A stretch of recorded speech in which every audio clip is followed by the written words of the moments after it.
سلام بچه، امروز اومدیم خوش آمدید. با یه قسمت دیگه از معرفی بازی. این بازی هست همون جنگ های صلیبی مال کامپیوتر و پیسی و اینا که الان این خیلی وقت هم هست که این نسخه گوشیش هم اومده، نسخه اندروید. میبینید قشنگ بازی چند نفره میتونید با دوستتون انجام بدین. میتونین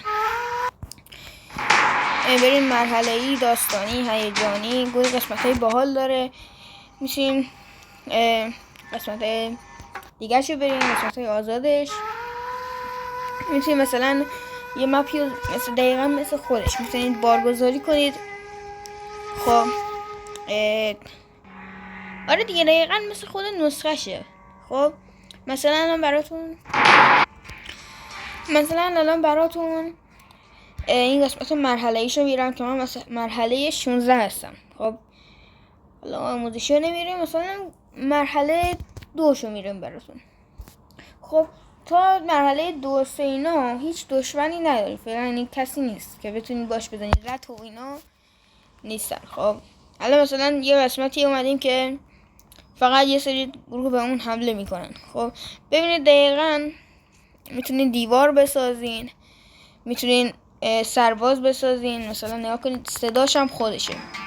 گروه کوچکی از دشمنان به سمت قلعه می آیند. الان اینم چرا صداش قطع شده مهم نیست.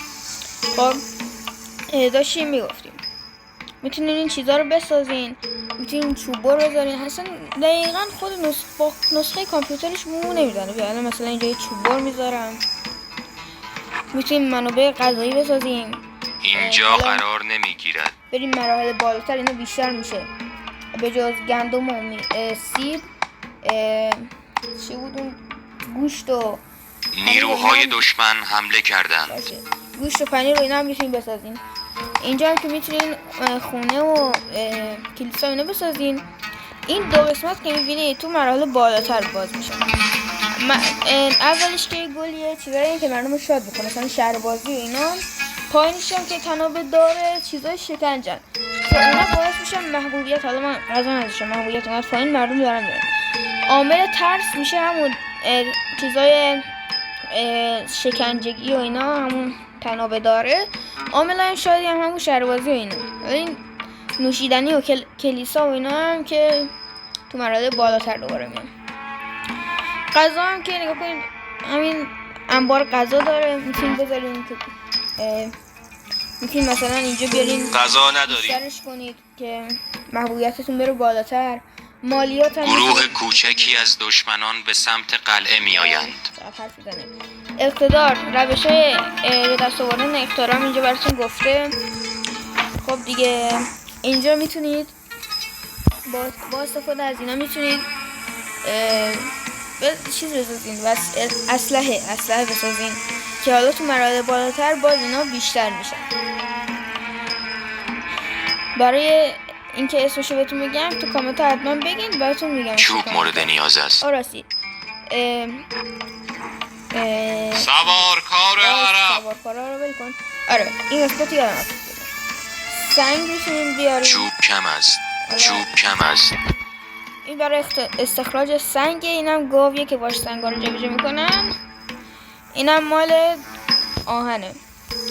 اینم یه فروشگاهیه که میتونین ازش معامله انجام بدین. مثلا غذاها رو بفروشین، سنگ بخرین، چوب بخرین یا چوبا رو بفروشین.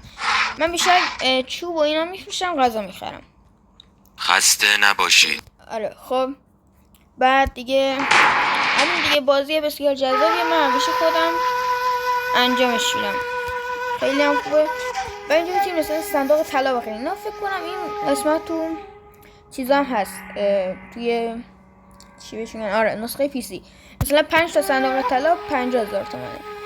وقتی خریدین مثلا میتونید با اون 5 تا مثلا قفل دروازه، ببینید من اینا رو باز کردم. خب مثلا قفل دروازه ندارم، یا اون یکی چیه، قفل سرباز متخصص، اونم باز کردم. حرکت پادشاه باز نکردم. خب مثلا میتونید با دادن 10 تا صندوق طلا سرعت به دست آوردن اقتدار رو 3 برابر کنید که این واقعا خیلی کمک میکنه.